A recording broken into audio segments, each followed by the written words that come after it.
سلامونه ملګرو، ستړي مه شئ. نن مې یو بله موضوع باندې ویډیو درته جوړه کړې ده. لنډه ویډیو مې درته برابره کړې ده د E05S چې د M14 په نامه هم راځي، E05S په نامه هم راځي. نو دلته چې خلاصې کړي بیا E05 اکثر د M14 په نامه دي چې په ځنډ باندې چارجېږي، یعنې چارج اخلي خو په ځنډ باندې اخلي، یا 7 ساعته 8 ساعته وخت نیسي.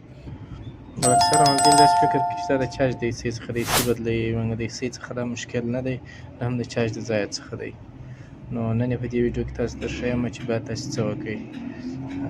نو تاسې ملګرو ما چینل در سره سبسکرایب کړئ، راځئ ویډیو تر پایه وګورئ، خدای دې وکړي چې خوښ مو شي.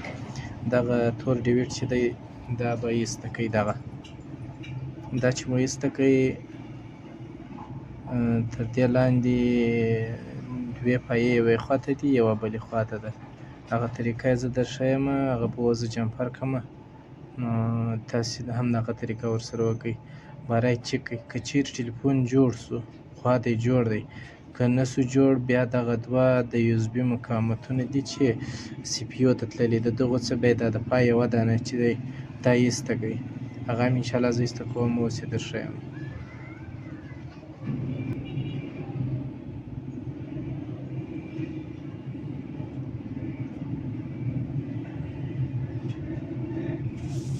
ګورئ دغه تور ډیویډ ته یې ما ایسته کړی دی او دوې پایې مې جمپر کړي دي ځینې، دغه دوې، یوه دغه دا دواړې به سره جمپر کړئ، د لوړې خوا ده او د مابینځ ده، دا دواړې سره جمپر کړئ.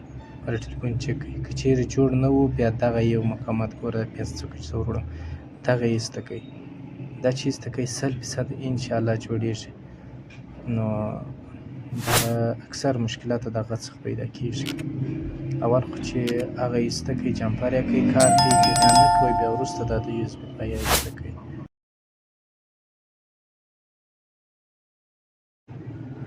نو انشاءالله به کار کوي. او دا اشتباه هېڅکله مه کوئ چې راسئ د دا مشکل دپاره د چارج سیټ بله ور واچوئ. د چارج په ایسۍ باندې دا ټلیفون نه جوړېږي او ډېر مشکلات به پیدا کوي. بیا چې بېرته یې خپل ایسي ور واچوئ خامخا مشکلات لري. اوس دا د انشاءالله دا ټلیفون جوړ سو، 1 ساعت و 2 دقیقې تر مکمل چارج وکړي. خدای دې وکړي ملګرو دا ویډیو مو د ګټې وړ وګرځي، ګټه ځینې واخلئ او زما چینل در سره خامخا سبسکرایب کړئ. او که کوم مشکل و پوښتنه یې کمنټ راته وکړئ، یا د کوم ویډیو غوښتنه مو درلوده چې په هغه برابر ویډیو درته جوړه کړم، پوښتنه یې وکړئ. السلام علیکم.